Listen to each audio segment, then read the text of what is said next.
Hello students, how are you all? Okay, um, I hope you all are good.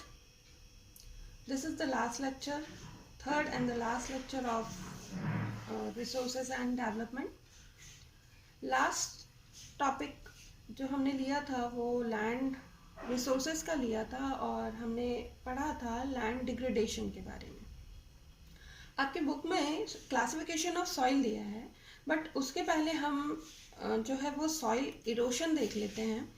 वो इसलिए क्योंकि जो land degradation है और सॉइल इरोशन है वो ऑलमोस्ट दोनों सिमिलर से हैं। सो सॉइल इरोशन क्या होता है? वो जो सॉइल के ऊपर की जो सतह रहती है, लेयर रहती है, जब वो बहुत तेज़ हवा या पानी की वजह से हट जाती है उसको सॉइल इरोशन बोलते हैं। अब इसको हम डिफाइन कैसे करेंगे?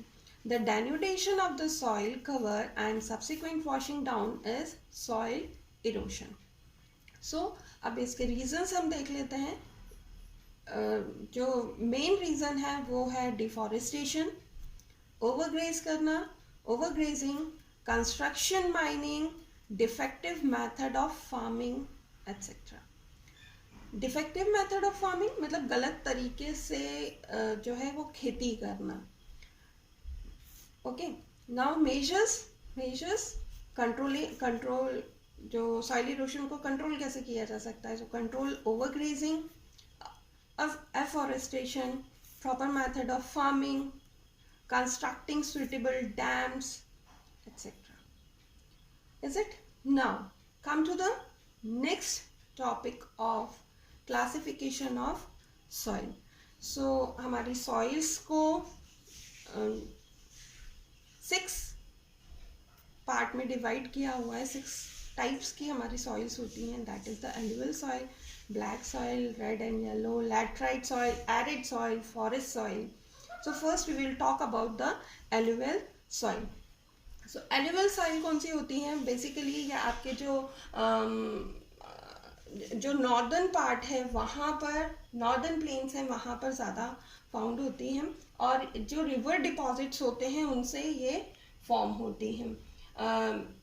जो मेन 3 इम्पॉर्टेंट जो रिवर्स हैं, हिमालयन रिवर सिस्टम्स हैं, इंडस, गंगा और ब्रह्मपुत्र, ये उनके साइड्स में, उस एरिया के साइड्स में जितनी भी रिवर्स हैं उनके साइड्स में ये एलुवियल सॉइल मिलती है और बहुत ज़्यादा हाईली फर्टाइल सॉइल होती है। ठीक है, ये कंसिस्ट करता है सैंड, सिल्ट और क्ले को। इस सॉइल को इसके एज ग्रुप के हिसाब से 2 पार्ट्स में डिवाइड किया गया है। दैट इज द बंगर, जो कि ओल्ड एलुवियल सॉइल बोला जाता है, और and the second one is khadar, that is the new alluvial soil. जो बंगर सॉइल होता है वो लेस फर्टाइल होता है खादर सॉइल से। Okay, now the second is our black soil. इसको रिगर सॉइल भी बोला जाता है और नॉर्मली ये डक्कन प्लेटू जो है उसमें फाउंड होता है।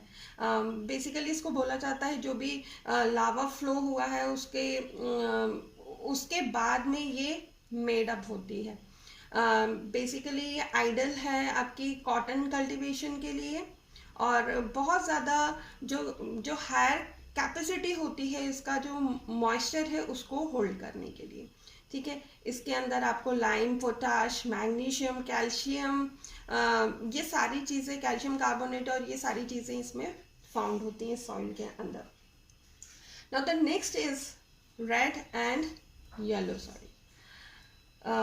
बेसिकली ये जो आपके क्रिस्टल्स हैं इग्नियस रॉक्स के, उन क्रिस्टल से डेवलप होता है।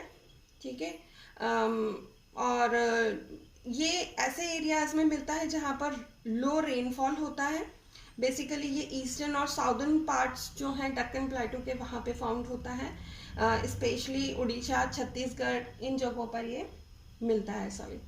Next is our laterite soil.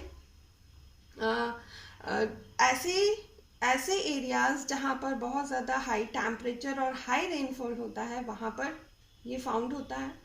Low Hume's contents होते हैं इसके अंदर। बेसिकली केरला, कर्नाटका, एमपी, इस एरियाज में ये फाउंड होता है। Now the next is your arid soil. Arid soil जो है बहुत ही रेड और ब्राउन कलर का होता है। जनरली ये जो है सैंडी, जो टेक्सचर है इसका सैंडी टाइप का होता है।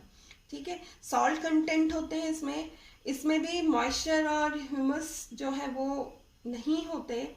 और जो वेस्टर्न राजस्थान है उसमें ये फाउंड होता है। Now the next and the last is our forest soil. जो जितने भी हमारे हिली और माउंटेन्स एरियाज हैं उनमें ये मिलता है। रेन फॉरेस्ट जो है वो अवेलेबल होते हैं इस एरिया में, जो स्पेशली जम्मू कश्मीर और सिक्किम वाले पार्ट में ये आपको मिलता है। So this is all about the chapter, and we had completed here our chapter resources and development. I hope you all understand well. Okay, bye, take care.